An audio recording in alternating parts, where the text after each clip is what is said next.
Hi everyone, I am Hitesh.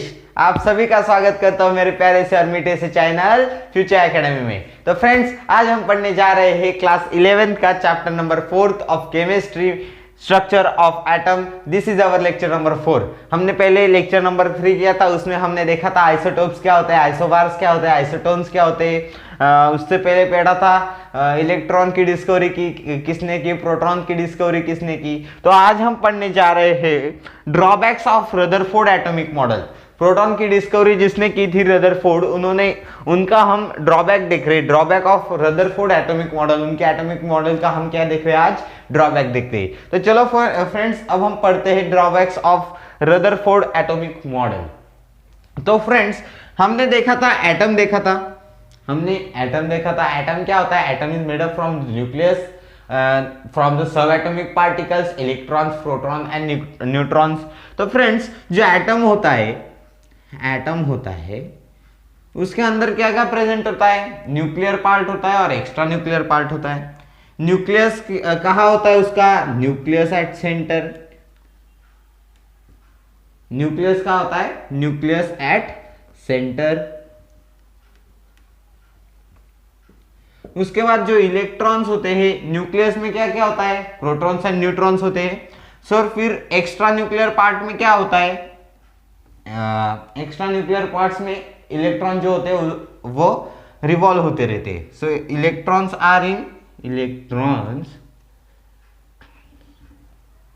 Are revolving around nucleus. So friends, ये जो हमने atom पढ़ा था उसके अंदर न्यूक्लियस होता है। न्यूक्लियस कहाँ होता है, सेंटर में होता है। और उसके बाद जो इलेक्ट्रॉन्स होते हैं वो न्यूक्लियस के अराउंड क्या होते हैं, रिवॉल्व होते हैं। सर रदरफोर्ड ने ये किससे कंपेयर किया, उन्होंने बहुत दिमाग चलाया यार, और ये इसको कंपेयर किया हमारे सोलर सिस्टम से। एटम को किससे कंपेयर किया, सोलर सिस्टम से। अब देखो, ये हमारी सोलर सिस्टम है। क्या है हमारी सोलर सिस्टम,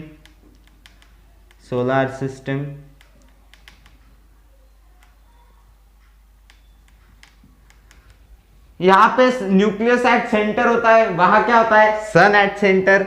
सन क्या होता है, सेंटर में होता है, सन एट CENTRE सेंटर। और जो प्लैनेट्स होते हैं, मतलब जो इलेक्ट्रॉन्स होते हैं, हमारे इलेक्ट्रॉन्स को क्या कहा गया है यहाँ, प्लैनेट्स कहा गया है। सो प्लैनेट्स का रिवॉल्व होते हैं around the sun at centre, and planets PLANETS planets revolve around sun. So friends, ये जो था, इन्होंने एटम को सोलर सिस्टम से कंसीडर किया। बट इसका ड्रॉबैक क्या था, Maxwell says electrons revolve and the electrons emit the radiation. जो इलेक्ट्रॉन्स एटम के आजू बाजू में रिवॉल्व हो रहे हैं, वो रेडिएशन को क्या करेंगे, एमिट करेंगे, रेडिएशन को एमिट करेंगे। सो यहाँ पे क्या होगा, रदरफोर्ड हमें एक्सप्लेन नहीं किया है, Rutherford can't explain that the electron should follow the spherical path and fall on the nucleus. अब इसका मैं आपको रीजन बताता हूँ। ये क्या हुआ दोस्तों, जब हमारा एटम होता है, एटम के अंदर प्रोटॉन और न्यूट्रॉन प्रेजेंट होता है, और जो इलेक्ट्रॉन होता है वो आजू बाजू में रिवॉल्व करता होता है। आजू बाजू में जो रिवॉल्व करता है, तो कितने ना कितने टाइम पर उसकी एनर्जी तो खत्म होगी ना यार। सो ड्रॉबैक क्या था रदरफोर्ड का, यहाँ पे समझो ये न्यूक्लियस है made up of proton and neutron, और ये शेल है, यहाँ पे इलेक्ट्रॉन्स प्रेजेंट है समझो।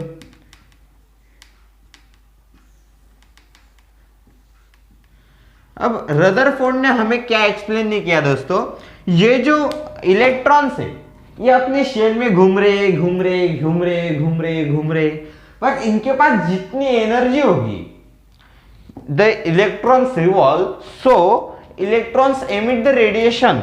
मतलब इनकी जो एनर्जी होगी वो कुछ ना कुछ समय पर कितना ना कितना घूमने के बाद वो तो खत्म होगी ना।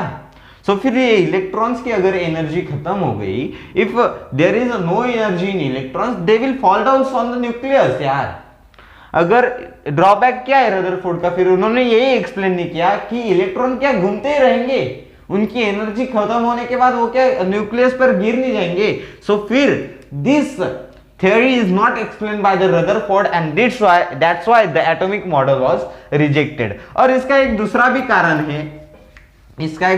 कारण है, Rutherford not explain about the position of electron and energy। Rutherford can't explain can't explain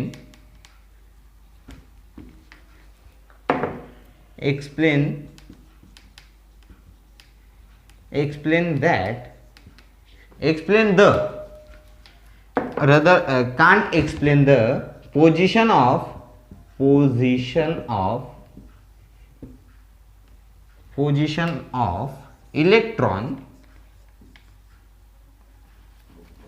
position of electron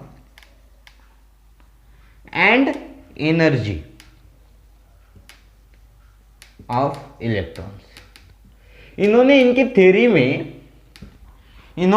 theory में एक इलेक्ट्रॉन की पोजीशन में नहीं बताई, एक स्पेसिफिक पोजीशन और एनर्जी ये जो था वो इन्होंने बताया नहीं इनके थ्योरी में। That's why the Rutherford atomic model was rejected.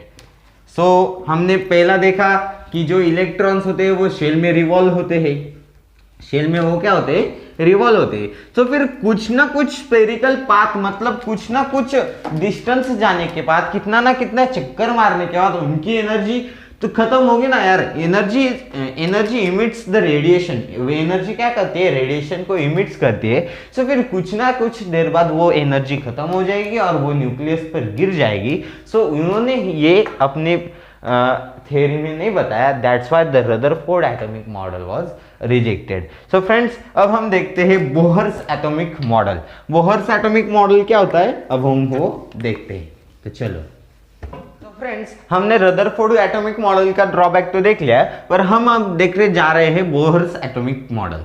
Bohr's atomic model he told that, Bohr's sir ने हमें बताया था, he told that if you want to learn atom, so we have to learn about interaction of radiation with matter। हमें अगर atom की study करनी होगी, he told that if we want learn about atom, so we have to learn about interaction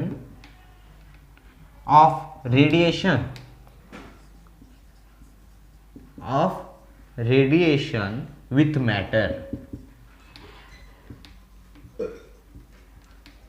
friends इन्होंने क्या बोला, if you want, he told that if you want to learn about atom, so we have to learn about interaction of radiation with matter।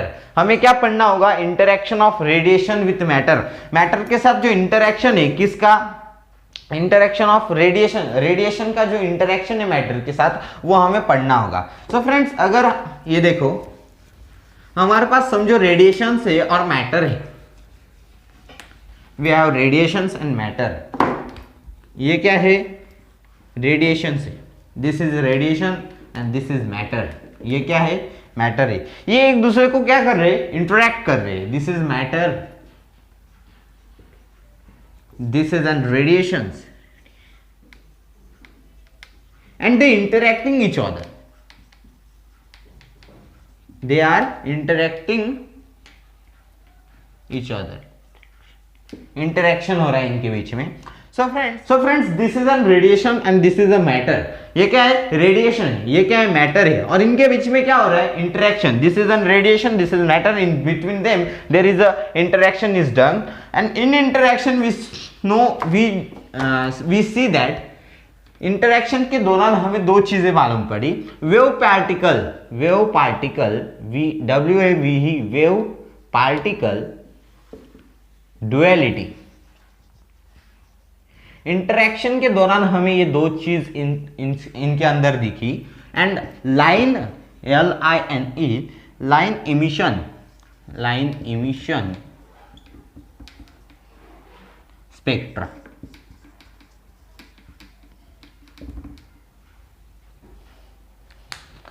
We are observing the wave particle duality and line emission spectra when the interaction between them, इनके अंदर जब interaction हो रहा था तो हमें wave particle duality और line emission spectra दिखाई दिया। सो फ्रेंड्स, इस चैप्टर में हमें ये जो दो ब्रांचेस हमने देखी, मतलब इनके अंदर जो हमें ऑब्जर्विंग हुआ, दो ब्रांचेस कह सकते हैं या दो पॉइंट्स कह सकते हैं हम, wave particle duality and line emission spectra, वो हमें डिटेल में स्टडी करना है ये चैप्टर में। So friends, that's all for today's video.